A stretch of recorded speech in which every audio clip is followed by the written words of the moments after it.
Los libros son la puerta de entrada al mundo de las ideas. ¿Y quién va a cerrar esa puerta una vez abierta? Acompáñanos en la más grande aventura que existe, la aventura de leer y viajar a otras realidades. Bienvenidos a Entre Libros por Nacional.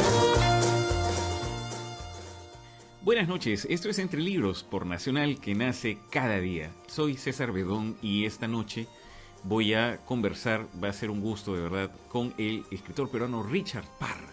Vamos a conversar con él porque, como quizás lo sepas, desde el año 2017 el gobierno entrega el Premio Nacional de Literatura del Perú, lo cual no es poca cosa, porque antes no había un premio de esta magnitud e importancia entregado desde el Estado peruano que reconociera el trabajo de escritores, ¿no? De artistas, y por supuesto es central que haya un reconocimiento público al esforzado trabajo de quienes se dedican a crear arte para enriquecer la cultura del país y para movilizar el diálogo y movilizar las ideas, ¿no? La cultura es la vida de una nación. Entonces, que haya un premio nacional es importante. Y con Richard hemos conversado ya en algún programa anterior.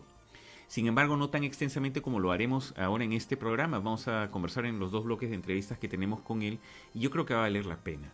Richard Parra ha ganado el Premio Nacional de Literatura en la categoría Cuento por este libro que estoy yo mostrando para nuestros amigos que nos siguen por Facebook Live. Resina es el nombre de este conjunto de cuentos que he encontrado yo y seguramente que también los miembros del jurado, porque le dieron el premio, digo que lo he encontrado fantástico. Se trata de un libro delicioso, entendido como lo podrá entender un lector, este término, ¿no?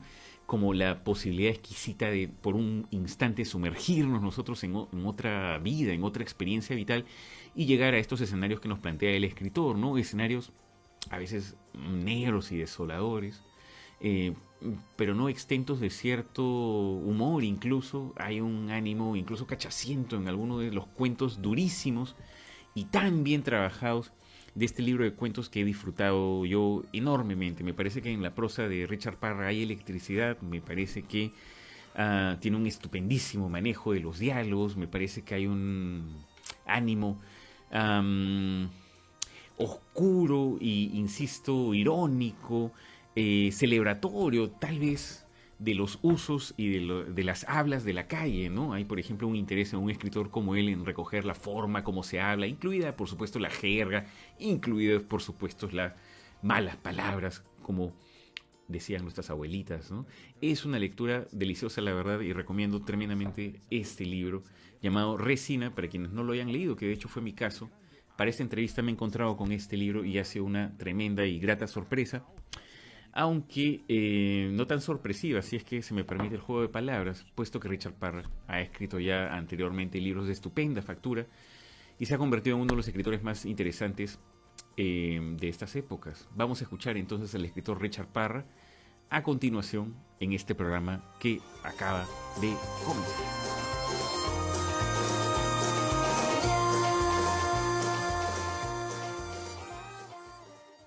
Biblioteca Nacional del Perú. El 17 de septiembre de 1822 se inauguró la Biblioteca Nacional. Tuvo como primer bibliotecario a Mariano José Arce.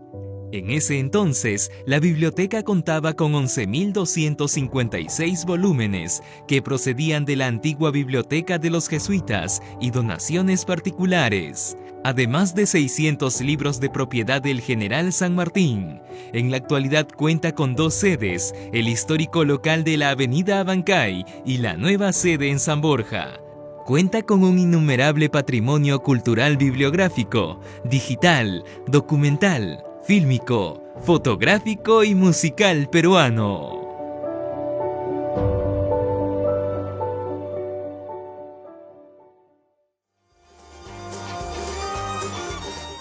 He aquí un cuento llamado Resina, que comienza de esta forma. Santiago murió ahogado en su propio vómito. Unos pirañitas lo descubrieron calato en un basural del jirón Caylloma. Como las autoridades creyeron que se trataba de un orate, lo depositaron en la sección de no identificados de la morgue. Su octogenaria madre, después de una semana, identificó el cadáver. Primer párrafo de este cuento, ubicado en el centro y que da título además a la colección. Resina, que tiene además un epígrafe de una película, ¿no? Como suelen haber epígrafes de películas en este libro, que es de la película Casablanca, ¿no? Que dice así, ¿cuál es tu nacionalidad? Soy un borracho. Como les comentaba yo al inicio del programa, creo que somos un grupo de personas las que pensamos que nuestro invitado de esta noche, Richard Parra, quien ya nos está acompañando, lo pueden ver ustedes a través de la interfaz de Facebook, quienes nos siguen por Facebook. Bueno, digo que somos varios los que pensamos que Richard Parra tiene una de las prosas más eléctricas, diría, una de las prosas más expresivas de este país. Estamos hablando sin duda con uno de los mejores narradores del Perú, quien no por casualidad ha ganado hace poquito el Premio Nacional de Literatura en la categoría Cuento. Esa es la razón por la cual vamos a conversar en este programa con el escritor Richard Parra, quien nos está acompañando ya, como lo decía. Muchas gracias por estos minutos, Richard. Gracias a ti, César, por el interés en mi trabajo y gracias por la felicitación también. Oh, sin duda. Creo que cualquier persona que esté interesada en la buena literatura, y entiendo buena literatura como la capacidad que tiene el autor de meterte en su mundo, de llevarte a otro lugar, hacerte experimentar experiencias que cotidianamente no experimentas, ¿no? Que creo que un poco los libros sirven para eso. Bueno, bajo esa lógica, felicito de hecho el libro. Me ha hecho volar, me ha hecho sufrir, me ha hecho reír también. Quienes, bueno, hayan acompañado la lectura del comienzo del cuento, pues sabrán más o menos o intuirán las coordenadas en las cuales van los personajes y los escenarios que narra Richard, ¿no? Comienzo con esta pregunta, Richard, porque este es un libro que fue publicado ya en el 2019, ha recibido, sin embargo, el premio hace poquito, ¿no? ¿Cuáles son tus, no sé, sentimientos con este libro? ¿Sigues sintiendo algún apego hacia él? ¿Regresas a los libros que has escrito ya, los lees? ¿Cómo te sientes ahora con este libro? Insisto, Ah, Resina, reciente ganador del Premio Nacional de bueno, Literatura. ahora es como un renacimiento del texto, porque ya como que había quedado un poco, lo había visto también como una víctima de la pandemia, porque sale Claro. como en el 19 y el 20, digamos, no se pudo promocionar mucho, las ventas bajaron bastante, entonces el libro quedó un poco congelado. Mm, Y bueno, naturalmente, bueno, ya no vuelvo a leer el texto porque, o sea, cuando corrijo, no sé, 50 veces un texto, digamos, o sea, ya volver a leer sería te un poco... hartas. Hay un momento donde hay una tensión, ¿no? No es no es un hartazgo, ¿no? Pero hay una tensión ya con el texto de saturación, digamos, una Mm, saturación. Entonces ya no lo volví a ver. Creo que volví a ver algún texto para mandar, para seleccionarlo para una antología, algo así, y volví a leerlo a ver si había algo que modificar o algo así, pero eso es todo, ¿no? Y ahora me siento, no sé, me he reencontrado otra vez con el libro porque he tenido que, eh, bueno, hablar, ¿no? Porque me preguntan concretamente de los claro. cuentos y la verdad es que me había olvidado un poco de ellos, digamos, porque estoy en otro proyecto, ¿no? Que me toma toda mi atención. Entonces he tenido que revisar un poco, regresar al libro, a su génesis, a su escritura. ¿Y cómo lo has encontrado, digamos, viéndolo un poquito desde afuera, si se quiere, lo que lo has revisado? Sí, antes sentía que era un libro, bueno, ahora siento que es un libro fragmentario, siento que es un libro misceláneo, que más experimental, ¿no? Porque en el nuevo proyecto más bien es regreso a una narrativa un poco más clásica, digamos. Pienso que en este libro tenía, no sé, tuve la oportunidad de jugar con varios estilos, ¿no? Varios estilos, varias maneras de acercarme a las historias. Claro, claro, claro. Y porque las historias, digamos, me piden la manera de escribir, ¿no? No es que yo no soy un escritor de estilo, yo no tengo un estilo. O en todo caso, si lo tengo, bueno, no me fijo tanto en eso, sino que cada proyecto me exige una manera de afrontarlo y eso es lo que en Resina más o menos se nota, porque casi todos los cuentos tienen distintas maneras. Claro, hay una palabra que se repite además en las entrevistas que he leído tú y es un término que tú también usas, que es el término documental, o sea, Ujú. cierto ánimo documental en aquello que tú escribes, ¿no? Y Sí. uno lo nota porque yo decía, comenzaba diciendo que me parece que es una escritura muy cargada, muy eléctrica, porque hay, entre otras cosas, muchas referencias muy específicas. Uno siente que hay una sensación de realidad muy grande en los textos que escribes tú. Me interesa lo que decías también hace un rato, porque tengo entendido que este libro de cuentos llamado Resina son cuentos que antes de ser publicados ya habían sido a su vez versiones previas y que tú volviste a trabajar. En alguna entrevista leí que comentabas que eran cuentos que habían sido publicados en, no sé, en revistas, en algunos medios, en internet, y que luego fueron vueltos a trabajar de alguna manera. ¿Es así? ¿O fue así? Bueno, sí, la historia tiene un momento complicado porque algunos cuentos ahí datan como del 12, 13, Claro. no sé si hay un par, dos o tres, y eran de la época que yo publiqué un libro que se llama Necrofucker en España. Entonces, supuestamente eran las novelas cortas y algunos relatos, pero dijeron solo las novelas cortas. Entonces, esos cuentos quedaron Claro. como en el tacho. Publicado Como por en The el, Page para que lo vean nuestros ah, amigos. entonces, eso quedó como en el tacho, un poco ahí en la carpeta. Y bueno, luego aparecieron otros proyectos, escribí una novela, ¿no? Terminé de escribir la novela y luego regresó al Perú. Y cuando llego aquí,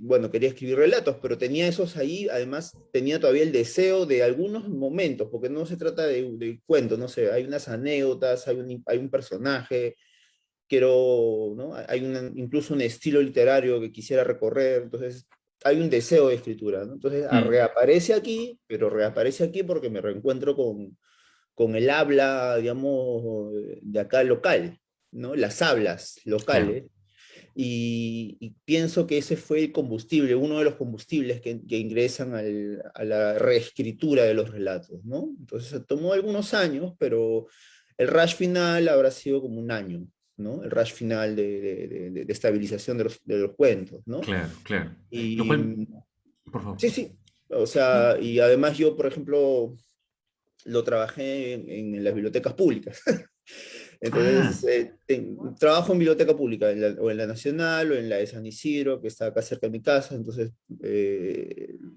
me hice una disciplina y lo terminé. Y eso coincidió con un trabajo que yo tenía como guionista. Y es por eso que el cine, o sea, como, digamos, no el cine, sino la escritura del guión, la estructura de los guiones, ingresa un poco de contrabando, ¿no? Casi al final de la redacción del libro. Entonces, un poco su historia, un poco de su historia de mm. escritura, ¿no? Eh, Iba a decir hace un rato, comentabas tú de este proceso que a veces es, muchas veces es largo, ¿no? Incluso escribiendo o puliendo un relato como ha sido tu caso. Iba a decir que me lleva a una pregunta imposible, ¿no? Pero bueno, las preguntas imposibles son siempre interesantes también, que es, sería algo así como, ¿cuándo sabe un escritor cuando el texto ya está listo? Porque han sido hechos en varias versiones además, y uno podría decir, bueno, esto queda acá, esto se publica aquí, pero por alguna razón exigieron una nueva mirada. ¿Cuál sería tu criterio para decir esto ya está? Bueno, yo diría que en algunos, por lo menos un par de cuentos me los pidieron, entonces no había deadlines, ¿no? Creo que Claro. Calandria, una primera versión de Calandrias apareció en Madrid y me dieron una fecha límite. Yo lo trabajé, ¿no? Así contra el reloj, esa primera versión, ¿no? Digamos, o sea, hay cuentos así, también el cuento de la hamburguesa también es así, el cuento Royal Royal Burger. Burger, ¿no? Claro, que también había un deadline ahí, y esos cuentos, digamos, que funcionaron así. Ah, O sea, ese es el trabajo de la escritura, digamos, es común que pase eso, ¿no? Los otros relatos, más bien, sí, yo los trabajé siempre como, no sé por decirte que estén listos, pero yo sí, esto que te decía al inicio, ¿no?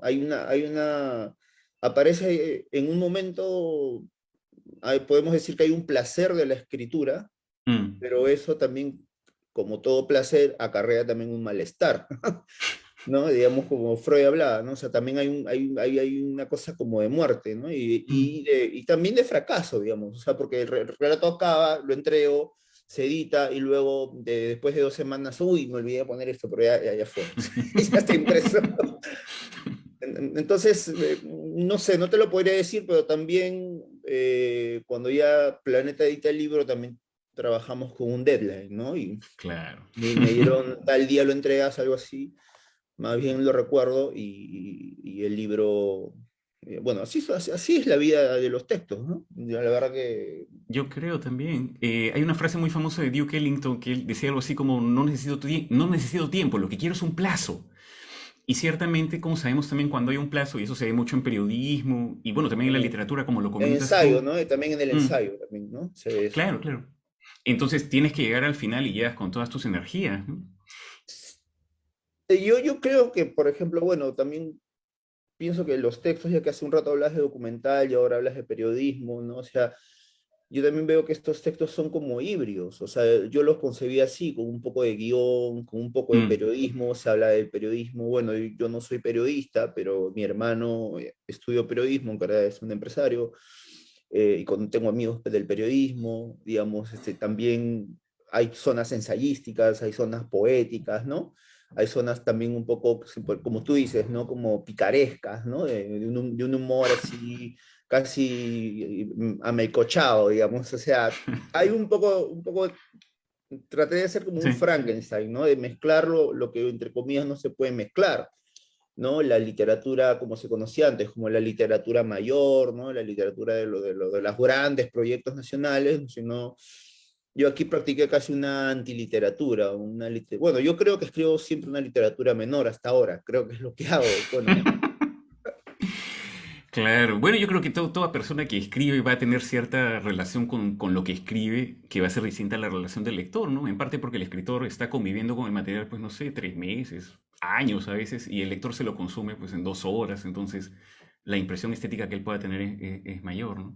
Es muy interesante lo que comentas acerca de la factura de tus cuentos y bajo esa lógica de lo documental o lo periodístico, quiero señalar también una faceta que uno lo ve claramente en los cuentos, que es la parte de el habla. En todas las narraciones, que además no todas son necesariamente contemporáneas, ¿no? Pero en todas las narraciones hay una fuerte sensación de oralidad. Uno lee los textos y siente que hay una voz que está sonando en la cabeza de uno. ujú. Sé además que tú has comenzado, digamos, tus incursiones en las letras escribiendo canciones, ¿correcto? Canciones de metal. Bueno, que nunca llegaron a nada porque, bueno, porque, en fin, el grupo tampoco éramos muy chibolos, digamos, 17 años, Ya. algo así. ¿Cómo se llamaban? ¿Te acuerdas? 18 años. No, no, éramos amigos de la universidad, ¿no? Pero el punto era que yo quería, a mí me interesaban, o sea, no tanto las satánicas, ¿no? Digamos que también me interesaban, pero me interesaban otros grupos gore, ¿no? Estos que hablan de cuerpos, de autopsias, y no sé por qué, no sé, eso hasta, digamos, si hay algo que queda de esa época es eso, ese aspecto medio que va, ¿no? Claro. Eso no fue, pero digamos que esa experiencia fue porque un pata me pasó, no recuerdo si, no es que, es que fue han sido tantos años, pero creo que me pasó una biografía de Jim Morrison, y Jim Morrison era lector de poesía y leía tales poetas, y de ahí entra algunos poetas que leía, tipo William Blake, tipo Claro. Rimbaud, y entonces de ahí ya era solo, ¿no? Y ahí solo me interesó la literatura. Porque tú estudiabas ingeniería, ¿correcto? Ingeniería, estaba en la Facultad de Ingeniería en la PUC. Es una cantidad curiosa, yo que tengo ya algún tiempo entrevistando escritores, es una cantidad curiosa de personas dedicadas a la ingeniería que de pronto se encuentran con la literatura, ¿sabes? Y me pregunto también cómo fue en tu caso particular, porque tú dejas la ingeniería para consagrarte a la literatura de alguna manera. ¿Y cuál fue Bueno, ese encuentro? ¿Cómo fue? Bueno, yo de adolescente estudié en un colegio nacional al inicio, en el Alfonso Ugarte, que en esa época había una crisis tremenda, entonces prácticamente no se leía nada, ¿no? Eran cosas muy... luego entré a un colegio horrible, el San Agustín, en católico, donde se leía una literatura cristiana que era... Entonces yo Claro. no tenía ninguna relación con la literatura. Por ahí recuerdo algunos cuenticos, así, Valdelomar, ¿no? Ribeiro, que siempre ponían, pero a mí la pasión por la literatura aparece en la universidad y aparece concretamente cuando entro a la universidad, conozco como chicos y chicas muy nerds, así que eran como que leían, o sea, eran de ciencias, pero también Mm, leían mucho, eran ajedrecistas, encima deportistas, y, y me empezaron a pasar algunos libros, ¿no? Y empecé a leer un poco de la literatura de esa época que se leía en los noventas, ¿no? Los libritos de anagrama, claro, los compactos, los muy populares. compactos, ¿no? Que llegaron y que eran literalmente más o menos baratos, ¿no? Claro, Y claro, claro. empecé a leer por mi cuenta un poco de todo, pero creo que hubo algunas lecturas fundamentales, creo que fue Vallejo, leí una traducción de Moby Dick, y, no sé, luego los libros empezaron a circular un poco con desorden, Martín Adán, ¿no? Más bien a Vargas Llosa, digamos, lo leo tarde, ¿no? O sea, pues creo que lo leo después, ¿no? Leí a los autores traducidos, digamos, ¿no? Claro, claro, claro. Qué Hemingway. interesante. O sea, con Vargas Llosa entra un poco después porque, no sé por qué tal vez no me caía mucho, pero luego empezó pero hoy me gustaron sus libros, me leí casi todas sus novelas una tras otra, de un tirón. Claro, claro, Ah, claro. Hablando de Vargas Llosa, tú mencionas también, lo he leído en alguna parte, y lo comentabas un poquito también ahora, ¿no? Vargas Llosa de alguna manera ejemplifica cierto deseo por lograr lo que se conocía o se conoce como una novela total, de alguna manera, una novela que abarque pues, muchos puntos de vista, estratos sociales, etcétera. Tú comentabas hace un rato acerca de Resina, que es el libro de cuentos tuyo que estamos comentando, y este asunto un tanto fragmentario, ¿no? Y de hecho uno tiene la sensación con varios de los cuentos muy vívidos, además he disfrutado mucho y de verdad recomiendo a nuestros amigos que están escuchando este programa, recomiendo mucho este libro. Pero ciertamente el nivel de vivacidad, digamos, en alguna de estas narraciones, ¿no? Como por ejemplo Rey, este es el paraíso, que es la historia de dos patas que se encuentran en el pabellón psiquiátrico de un hospital, que tiene además diálogos, o sea, alucinantes, de verdad me ha gustado mucho, pero esta narración ciertamente, como varias otras, termina y podría igual continuar, no hay una suerte de búsqueda de un final redondo o de concluir con la narración, sino un que uno poco, siente que continúa, ¿no? claro, recuerdo, claro, digamos, en una primera etapa de mi trabajo, y yo me acuerdo que tú presentaste mi primer libro, y por eso con mucho cariño, Contemplación del Abismo. Ahí tal vez todavía tenía eso, ¿no? Del cuento redondo, de la circularidad en algunas de las historias, ¿no? Mm, Ahora realmente a veces pienso que el relato, el final me preocupa cuando no hay en el final algo pendiente, ¿no?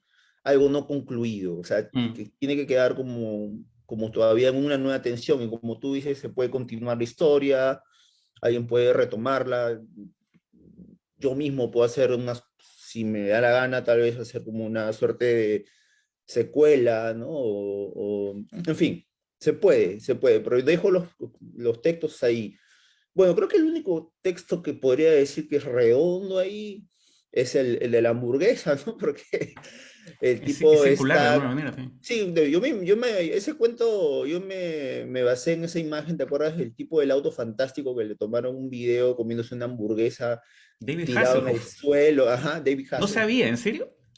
¿Recuerdas que había un video que estaba comiéndose una hamburguesa totalmente borracho en el suelo y delante de su niña, ¿no? Y me pareció una escena patética, graciosa y además como desmitificante, ¿no? De una estrella de la televisión. Y utilicé imagen, o sea, imagen de pop, digamos, una imagen pop para hablar también de un tema histórico, de un tema histórico, de un tema psicoanalítico. Y esa Es verdad. historia tal vez se puede ver como una historia circular, digamos, porque empieza comiendo su hamburguesa y termina también comiendo su hamburguesa, digamos. Sí, pues a ver, permíteme, y vamos a ir a una pausa después de esto y vamos a seguir conversando con Richard Parra, pero permíteme, decía Richard, compartir o leer el comienzo de este cuento precisamente que mencionas, ¿no? Que tiene un epígrafe de Malcolm Lowry, nuevamente una referencia al alcohol, ¿no? Una de las grandes novelas acerca del alcoholismo esta, ¿no? Y bueno, comienza así Royal Burger, dice, Tigre yacía sin camisa sobre el gras, la cabeza y la ingle le dolían horrores. Por la tremenda borrachera que se había pegado la noche anterior, apenas recordaba que se chupó de pico una chata de Pisco Vargas en plena calle y que casi se agarró a golpes con dos serenazgos. Punto. Y nos vamos al siguiente párrafo. Un poco de esa clase de escritura de la cual estamos hablando y yo sospecho, estoy bastante seguro que hay mucho trabajo detrás. Será interesante también conversar con Richard acerca de su trabajo como escritor. Bueno, tenemos que hacer una pausa antes y continuaremos conversando. Muchas gracias, insisto, Richard, por este tiempo. Vamos a hacer una pequeña pausa y regresamos para seguir conversando, si te parece. Ya volvemos.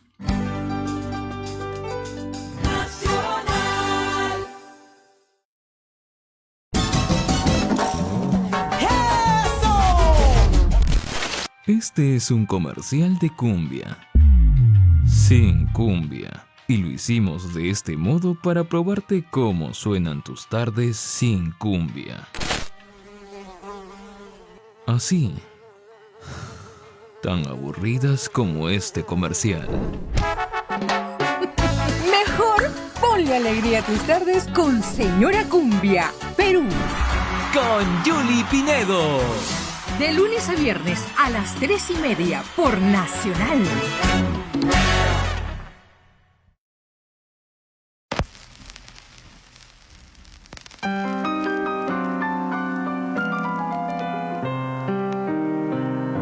Colócate a 2 metros de distancia y tápate la boca y la nariz, que el virus no se mete en tus pulmones. Un jabón en tus manos, sé feliz, cumpliendo 3 consejos solamente, haciendo lo que enseña esta canción. Podríamos salvar a mucha gente y evitar que se mueran sin razón. Podríamos salvar a mucha gente y evitar que se mueran sin razón.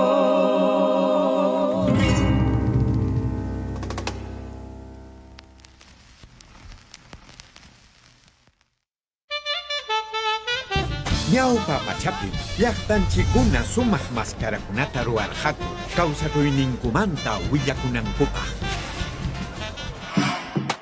Kunanja musuqmantam mascarawan churakunchik, kuska historiata ruwananchikpaq. Mascarillawan churakusun allinlla kawsakunanchikpaq. Nacional.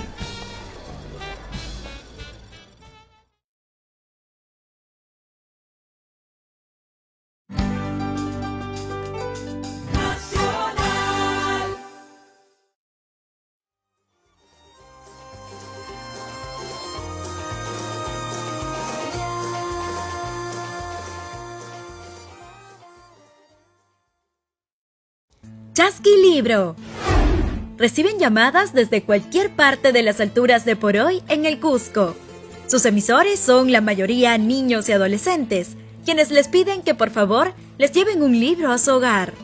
Chasquilibro es el nombre de este conmovedor proyecto y conocemos un poco más de su historia junto a Guido Jara. El distrito de Poroy tiene muchas comunidades y asentamientos humanos dispersos en la zona. Por eso es que se da la iniciativa de poder lanzar esta idea, ¿no?, de Chasquilibro, más que todo por el tema de la pandemia. En el distrito de Poroy pues, pasa el gran camino real, el Chinchaysuyo, que conecta todos los caminos o las ciudades reales, ¿no? Es por esa idea que nace el término Chasquilibro. Los chasquis eran los emisarios del Tahuantinsuyo, encargados de recorrer los Japacñán con la misión de llevar mensajes al Inca.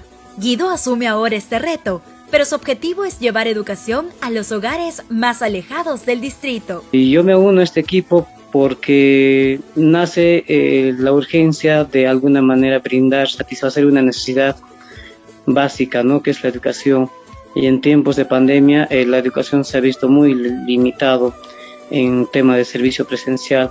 Y es así que mi vocación como antropólogo me permite adaptarme a esta nueva circunstancia para poder brindar este servicio. No cuentan con energía eléctrica, no tienen saneamiento básico, lo necesario, y más aún no tienen conexión al internet, ¿no? Y tienen que subir algunas lomadas para poder por lo menos asistir a clases, ¿no?, en temas de aprendo en casa. Lo más triste y penoso para mí es volver y pedir los libros, ¿no?, porque la nostalgia de los niños con que reciben los libros es pues como un regalo, ¿no? Pero lamentablemente por el escaso recurso que tiene la misma municipalidad, nosotros también nos vemos de alguna manera obligados a pedir, ¿no?, los libros de cada niño que les prestamos por una semana o dependiendo el avance de sus lecturas, ¿no?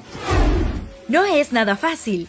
La geografía puede ser complicada de transitar, pero cada recorrido es una nueva y única experiencia. Me llevo la alegría, la sonrisa de los niños al momento de hacer la entrega de los libros, porque para ellos es una gran oportunidad de seguir aprendiendo, de seguir estudiando, pese a las limitaciones con que se encuentran. Ellos te van a recordar siempre de que por lo menos Hubo personas que nos trajeron libros a la vivienda en tiempos de pandemia o en tiempos de COVID. Aprendemos de los comportamientos, de las condiciones socioeconómicas y culturales de cada familia, ¿no? Esos patrones culturales que poseen cada familia nos nutren, digamos, de valor, de motivación para poder seguir ofreciendo ese servicio. Para la educación primero son los niños, ¿no? Volvemos a Entre Libros y he aquí al escritor peruano Richard Parra, quien ha ganado hace muy poco el Premio Nacional de Literatura por su libro de cuentos Resina. Libro que recomiendo con entusiasmo, además, como hace un rato yo lo comentaba. Hablábamos en el bloque anterior, Richard, acerca de el hecho de que tú comenzaste estudiando ingeniería, en algún momento te encuentras con la literatura y tu vida cambia de alguna manera. Me interesa porque sé que hay gente que ve este programa y que lo escucha y que también quiere escribir, y estoy seguro de que mucha gente se te acercará también y te pedirá consejos sobre escritura y cosas así. Entonces, quería comenzar un poco desde este ángulo. Si es que tú sientes que el haber estudiado ingeniería, como ha pasado con otros entrevistados míos que luego de ingeniería se pasaron a la literatura, si tú sientes que este background de alguna manera te ha ayudado a llevar adelante un trabajo tan demandante ciertamente como es el de la escritura. Me refiero a asuntos como la disciplina, por ejemplo, la organización. ¿O no ha sido así en tu caso? ¿Cómo lo ves? Bueno, yo estudié ingeniería, pero no terminé. Fracasé como estudiante de ingeniería, fracasé de la manera más terrible. Casi me botan de la universidad por permanencia. ¿Ah, sí? Y creo que esa fue mi primera obra literaria, ¿no? La carta de permanencia. ¿En serio? ¿Cómo era? ¿Recuerdas? No sé, era justificar por qué estaba en esa situación académica muy mala. Y me permitieron seguir en la universidad y entonces yo dije, al diablo, yo no quiero, es que yo no quería ser ingeniero, a mí me gustaban las ciencias, me gustaba la matemática, la física, ¿no? Por eso también me gusta la teoría literaria y la filosofía, digamos, ¿no? Entonces, o sea, por eso, tal vez eso me gustaba y no tanto ya la ingeniería, trabajar en grupo, ya como que con objetivos así materiales, así, ya como que no me daba, ¿no? No me sentía tan cómodo. Entonces, cuando paso a letras, ya es otra historia. En letras creo que traté siempre de ser un alumno destacado, en fin, eso es algo secundario, pero ahora lo que me preguntas, ¿qué de la ingeniería? Sí, bueno, sí, tal vez podemos pensar no sé si la palabra disciplina, pero sí como que pensar como en términos objetivos a veces, ¿no? Claro. En lograr objetivos concretos, ¿no? Claro. Tengo que, digamos, no soy alguien que tiene un acercamiento idealista a la literatura, no soy un idealista, yo no quiero expresar lo que siento, mis ideas políticas, mis ideas filosóficas, sino hay un proyecto que me llama la atención y a veces yo no sé ni siquiera por qué me llama la atención. Hay varias razones que pueden ser simplemente porque es una anécdota graciosa, porque me la contó un amigo en una cantina, o porque la leí en un libro, vi una película y al final no me gustó, yo quiero hacer algo parecido. O sea, hay mil de razones, ¿no? Entonces, en cuanto a la ingeniería, pienso que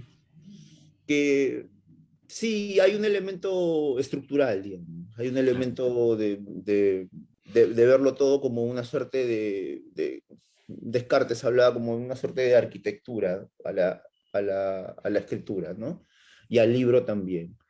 Pero estas son ideas un poco vagas. A la hora de la verdad estás tú solo con el papel, con la historia, ¿no? Claro. Eso es lo que te puedo decir. Lo sé porque al menos en una época tú te despertabas a las 5 de la mañana para comenzar tu rutina y escribir, y le dabas como loco a la escritura. Sí, lo podía hacer, ¿no? Lo podía hacer en una época, sobre todo en Nueva York.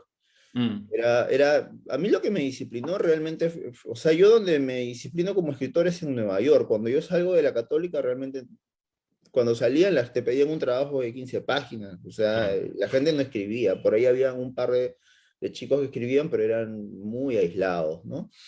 Estoy hablando de narrativa, de poesía es otra historia. En cambio, cuando voy a Nueva York, allá sí entró un proceso, el doctorado era de mucha exigencia, y digamos que yo empiezo a escribir ensayo, empiezo por el ensayo, digamos, ingreso a la escritura por el ensayo.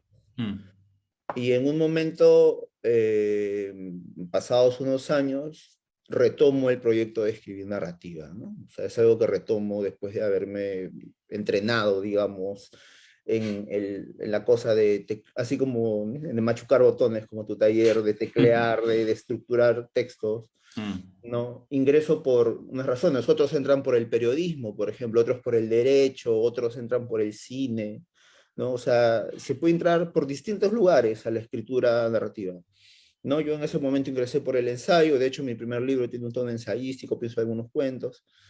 Ahora ya es otra historia, han pasado 10 años y estoy pienso en materiales más híbridos. Por ejemplo, ahorita mis nuevos proyectos, pienso en el concepto de instalación, en el concepto de performance, en fin, estoy tratando de jugar con eso también.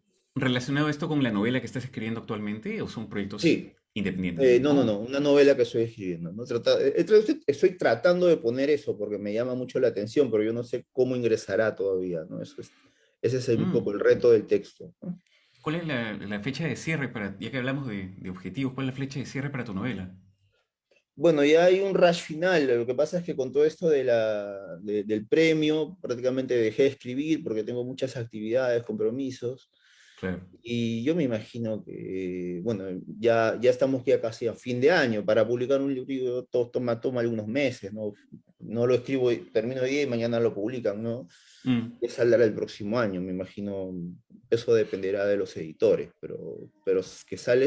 El libro es extenso, habrá que cortar mucho seguramente, pero ya está, lo más difícil ya está hecho. Hablando de difícil y hablando de cortar mucho, porque a mucha gente que escribe de la misma manera le cuesta precisamente eso, cortar. Sé que, por ejemplo, este libro, Resina, y también otros libros tuyos han tenido de la misma forma una extensión tal, y luego han entrado a un proceso de edición en el cual se ha mochado una parte, digamos, y a veces eso le duele a la gente que escribe, no se puede separar de lo que hace. ¿Cómo procedes tú? Eso no lo sospecha mucha gente, pero hay que cortar muchas cosas y quitar muchas cosas también. Sí, eso se va trabajando con el tiempo, con la experiencia, ¿no? Yo creo que desprenderse de los materiales que uno utiliza es difícil. Hay ciertos escritores y escritoras que realmente quieren expresar algo íntimo, personal en sus historias, y entonces a veces desprenderse de eso es un poco complicado. Entonces yo siempre tuve siempre tengo más o menos una relación distante con el texto. Es un texto, claro. Es un trabajo. Digamos, yo, así como estudié ingeniería, también provengo de una familia de pequeños empresarios. Mi papá es un mecánico, entonces hacer una máquina, mi madre era costurera, hacer una prenda de vestir, hacer algo, una cosa que en un momento es externa, en un momento tiene que ver con nosotros y luego me distancio, ¿no? Digamos, hay teóricos de eso, no sé, Bertolt Brecht, digamos, o sea, podemos decir, pero yo también tengo una distancia, en un momento se va creando, ¿no? Y ahí ya duele menos. Igual duele, ¿no? Igual duele, porque a veces duele cuando has cortado tanto que luego lo extrañas, ¿no? Pucha, pero no debí cortar, ya está, ya. Pero ¿Guardas eso en un directorio, en algún lugar para luego retomarlo de repente? Antes tenía versiones más o menos, pero ahora con esas cosas tipo Dropbox y eso se van guardando las versiones, ¿no? Pero claro. Yo pienso que en la literatura es casi como un juego, ¿no? Así de azar también, hay mucho azar, hay mucho riesgo. Me gusta esa palabra riesgo a veces. Jugártela a veces en un cuento poniendo cierto material, ciertas palabras, ciertas imágenes, que no necesariamente son fuertes, ¿no? Por ejemplo, creo que el cuento Más Nada, que es un cuento así que también me gusta mucho, donde hay, por ejemplo, que transcurra como por la avenida Javich, ¿no? Así es. Pero claro, yo meto a un dinosaurio, ese dinosaurio no está en Javich, está en el Agustino, me parece, ¿no? Entonces, hay un parque con un dinosaurio y una discoteca que se llama además Tiranosaurios Rex en honor al parque. Y eso no existe, dices tú. Y así claro, es, digamos, porque digamos, no lo quise jugar al realismo, digamos, traté de hacer como lo que se dice, movilizar, agarrar un pedazo de aquí, un pedazo de allá. Claro. Me gusta la imagen de Frankenstein, por ejemplo, esto, ¿no? O a mí que me gusta un poco el rock pesado, ¿no? Eddie Van Halen agarraba y hacía sus guitarras con pedazos de otras, ¿no? Para lograr su cometido, su sonido, digamos, ¿no? Sí, hay también en el libro referencias cinematográficas clarísimas. Tú también trabajas escribiendo cine, escribiendo guiones de cine, ¿correcto? He trabajado en 2 ocasiones haciendo películas animadas, guiones de películas animadas, asesorando, porque la escritura de un guión es colectiva, ¿no? Claro. No es así que estás encerrado, no se trabaja en grupo con los directores, con los productores, y esa experiencia fue para mí tremenda, y justo coincidió, ¿no? Entonces, por eso lo que te decía, no era un material muerto, era, digamos, era como resina también, ¿no? Era basura de alguna forma que estaba ahí y que con estas nuevas maneras estos nuevos lenguajes que empezaron a ingresar, empezó a tomar forma, ¿no? O sea, entonces digamos, el cine ya también es un arte viejo, ¿no? O sea, se usa en la literatura casi desde los años 20, desde los años 30, ¿no? También Mm. ya, o sea, no es algo nuevo, pero yo, este libro, sentí esa respiración, ¿no? Por ejemplo, me parece que la portada, bueno, no estoy seguro, tiene que ver con un cuento que tiene un epígrafe de la mosca, ¿no? Un Ah, cuento claro, que claro. se llama Camposanto, ¿no? Que es de la mosca de Cronenberg, ¿no? Donde hay bueno, también un periodista, hay muchos periodistas en el libro, ¿no? Es un periodista que quiere averiguar, no sé, como que quiere averiguar la historia de su padre, ¿no? Y se convierte en un yonki, como que la mosca, ¿no? Se empieza a autodestruir. Y hay porque ya no es su chica, es su ex, ¿no? Como que lo documenta esa historia, ¿no? Ella lo Mm. documenta, ¿no? Documenta esa degradación, digamos, ¿no? De este chico, que además ni siquiera es periodista, es un estudiante, además, ¿no? Intenta eso, ¿no? Conversábamos sobre el cuento Campo Santo y yo decía que es un notable cuento, como lo son ciertamente los cuentos que aparecen en este libro llamado Resina, donde hay efectivamente un deseo, diría yo, del escritor por ir al grano, por contar lo indispensable y ser absolutamente expresivo. Incluso en las oraciones hay un trabajo. Me parece que es una escritura de alto voltaje, diría yo, es una escritura muy intensa. Ahora, para llegar a este punto, evidentemente hay mucho trabajo detrás. Y lo que yo mencionaba hace un rato es que por lo general el lector no se da cuenta, digamos, y es lo ideal que no se dé cuenta del trabajo que hay detrás. Pero la pregunta que te hago es, ¿cuánta chamba hay detrás de un libro como este? Bueno, a ver, hablemos concretamente de ese relato, digamos, de Camposanto, para no... Mm, Todo empezó como casi un chiste, una anécdota, aunque parece que es el cuento más trágico del libro, pero me parece que empezó como un chiste. Una amiga, hace ¿ya? muchos años, me dijo que había un tipo que le estaba pidiendo la prueba del amor. Así me contó.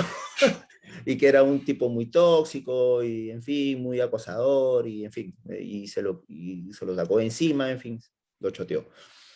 La historia me parecía que tenía posibilidades de crecer, ¿no? Ajá. Y entonces creo que esas fueron las primeras partes que escribí, es decir, como si uno lee el cuento sería como la tercera parte final, ¿no? Donde aparece el chico Claro.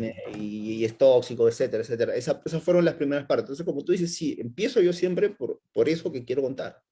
Quiero contar esa anécdota, quiero contar esa experiencia, quiero contar ese problema. Voy directamente a eso, voy contando, luego voy pensando quién narra la historia, cuál sería la voz narradora, y lo que yo le pido a mis personajes es que por lo menos cuenten historias, ¿no? Que sean Mm, narradores. Yo hablo de narradores de facto, o sea, porque la chica no es escritora, no es literata, simplemente habla y cuenta una historia, digamos, ¿no? Entonces el cuento supuso varios problemas, ¿no? También digamos, hacer una mímesis, como dicen, una imitación de una voz femenina, digamos, ¿no? Una subjetividad claro. femenina, una ilusión, digamos, literaria, ¿no? Entonces, yo narro como tú dices, del grano hacia afuera, de adentro hacia afuera, y el cuento un poco va como me gusta la palabra metástasis, ¿no? Va haciéndose Claro. así, va creciendo como de una manera desordenada, ¿no? Hay otros autores que hacen un esquema previo, ¿no? Y yo hago un esquema muy simple, de 2 o 3 cosas nada más, y eso luego se va, digamos, complejizando, ¿no? En la novela también hay que tener mucho cuidado con la organización, o sea, ahí es más complicado, es distinto, pero en el cuento no hago un esquema previo tan sólido, digamos, es más sencillo, más libre. Claro. Luego, perdona, para terminar, o sea, yo voy metiendo los materiales de afuera, ¿no? Porque ese cuento, así como cuenta esa historia tóxica, por ejemplo, también cuenta la historia de cómo la familia de ella, ¿no? Que va a un asentamiento humano, etcétera, etcétera. Entonces, el cuento cuenta más de una historia, cuenta 2, 3 historias en paralelo. Eso es lo que pienso, así se va escribiendo la historia, ¿no? Con prueba-error, digamos. Claro.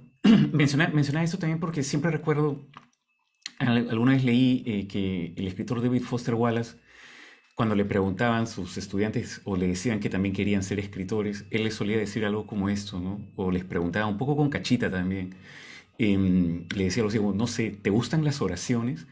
Y siempre me ha parecido una pregunta interesante, porque un escritor va a ser una persona que va a pasarse mucho tiempo con sus oraciones, o sea, con el texto que tiene allí, y va a estar repasándolo y repasándolo y repasándolo hasta obtener el resultado que él desea, ¿no? ¿Cuánto de eso hay en tu propio proceso?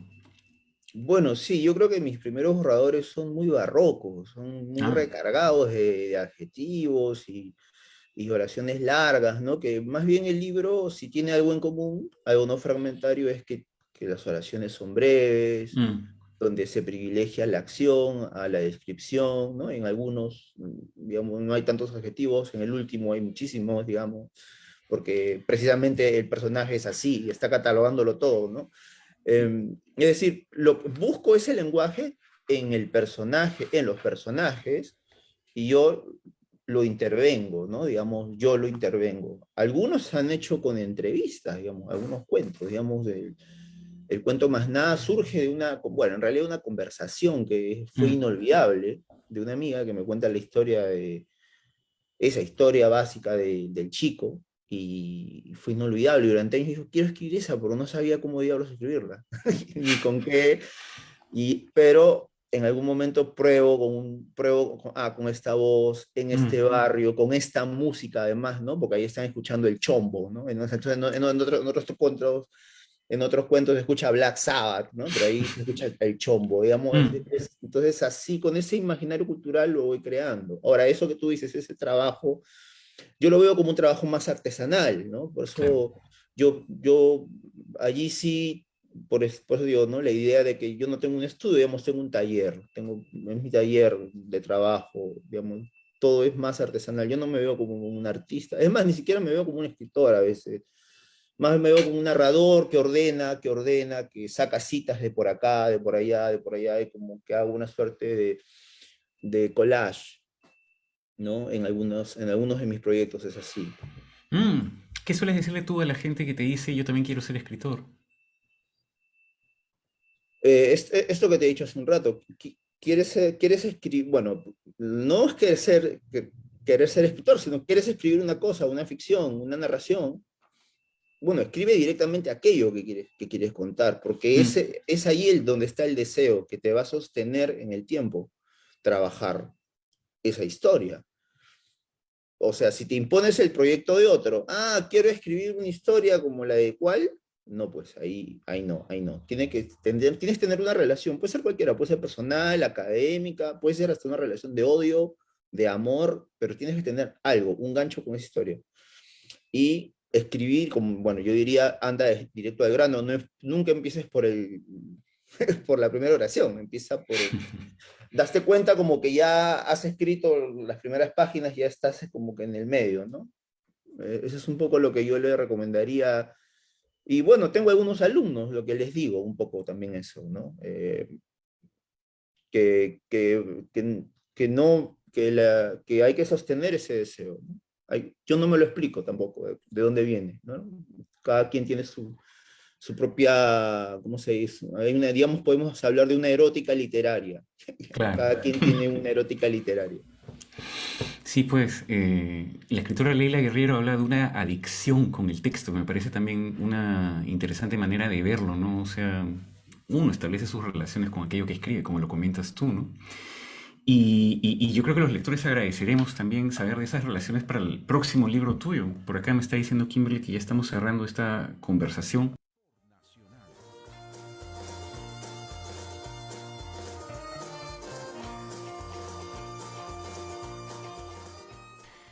De esta forma es como se ha terminado este programa llamado Entre Libros. Muchas gracias por habernos acompañado. Espero que hayas disfrutado de estos momentos para imaginar, para soñar, para pensar cosas, espero yo, un tanto distintas a las que habitualmente durante la semana nos permitimos pensar.